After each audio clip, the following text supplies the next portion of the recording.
Hepinize merhaba. Bugün gördüğünüz gibi burada kocaman bir platform var. Ve gelin isterseniz başlayalım. Bisiklet var. Lezer oldum ama sorun değil. Ya niye bu kadar kasıyor arkada? Bu kadar niye kasıyor gibi bilmiyorum diyor. Neyse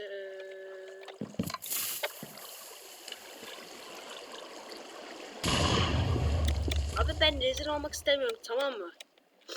Sadece düzgün bir şey değil, yap şunu. Tamam mı? Evet.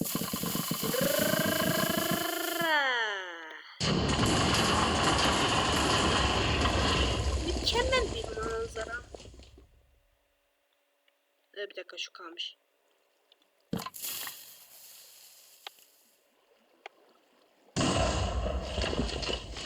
Hayatımda çektiğim en rezil video.